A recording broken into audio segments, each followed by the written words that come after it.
A bar still floated on the steaming surface of the water in the claw-footed bathtub. Mrs. Potter stood in front of Mike and Frankie with her arms crossed, embracing the cleanliness. She did not seem pleased. Mike had seen that look before in Granny's eyes every Saturday when they had to take a bath, whether they needed it or not. After I leave, you'll get undressed and take turns in the tub and scrub from head to toe. Put the clothes in the basket tomorrow. I'll wash the rest of your things. We don't need We don't have more clothes, said Frankie. Mike looked at the floor, his face turning red. When we lived with our granny, we had more and nicer. When they got lost at Bishop, said Frankie. And then I'll be washing what you're wearing later tonight, said Mrs. Potter. Thank goodness the missus has a newfangled clothing dryer for just the sort of emergency. They will smell lime fresh, but they'll be clean. I'll go ask Mr. Harwood to bring over some nice shirts for you. They'll be hanging on the other side of the door when you're done. Does Mr. Harwood live nearby? Asked Mike. He does. Lives at the end of the street. His father was Mr. Doe's, later Mr. Doe being the Mrs. Father, but I suppose you know that I already know.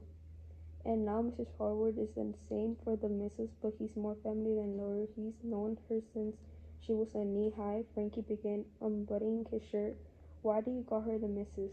Mrs. Potter and I have been here since the day she was born. We never call her anything other than is she nice or mean?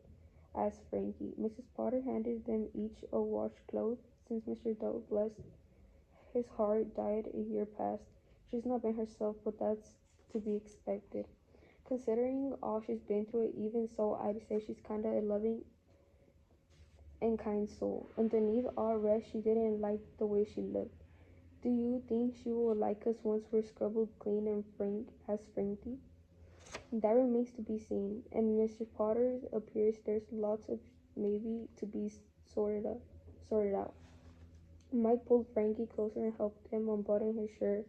If maybe they were gross. If they didn't resemble something dragged from the street, if they weren't poor, maybe she'll like them. Mrs. Potter, do you live there? Asked Frankie. She nodded. Mrs. Potter and I live cottage to the side of the garden. Do you have any boys my age? Asked Frankie. She laughed. No, we have grown daughter living and working in Atlantic City. Grew up right alongside the missus she teach now. We see her most every chance we get. Does Mrs. Potter like to play checkers? Asked Frankie. As a matter of fact, he does. And so does Mr. Howard. Now are you going to wear me out with questions? He just excited, said Mikey. We never thought we'd be in a house nice as this, or would we get to stay together. Mrs. Potter's face softened. It's been a day surprise for all of us. Now into the tub. We have chicken potatoes for dinner, but since you have nothing decent to wear to the table, I'll bring your food on a tray. On a tray, said Frankie. I never had dinner on a tray. Mrs. Potter tried not to smile. I'll be back to show you the tower room. Frankie's eyes widened. We get to sleep on a tower? Get on the bedding now. She pulled the door shut. She's nice, said Frankie. Mike nodded. Mrs. Potter reminded him of Granny's offices particularly, but at the same time mothering him like a hen. That night Mike leaned back against the pillows in the four-posted double bed. The tower was the bedroom on the second floor beneath the cone-shaped roof. A dresser stood against the wall. Woven rugs covered the hardwood floors, and needlepoint pillows sat propped in the window seat. It was a far cry from Bishop's. The door opened. Frankie slipped inside, wearing one of Mr. Harwood's nightshirts. The sleeve rolled up. He leaped onto the bed next to Mike. Did you brush your teeth? Frank nodded, crawling under the sheet.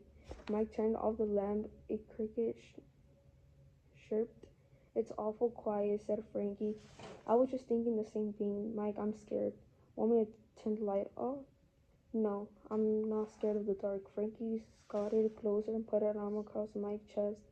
I'm scared if I close my eyes and go to sleep, I might wake up at Bishop's. I know, said Mike. I promise you'll wake up here. Mike started into the shadows. His mind couldn't settle with all that had happened or was said. She's a princess of great talent, only doing what's required. You're out of time. She's not been her usual self. All she's been through is ifs and maybes. Mike heard Frankie's breathing change and knew he was already asleep. He gently lifted Frankie's hand and took the sheet around him. The kid smelled like soap and chicken from dinner. And it hadn't been creamed chicken either. It had been plumped roasted drumsticks. What if it was Audrey? Just in case Mike battled to keep his eyes open, but he lost.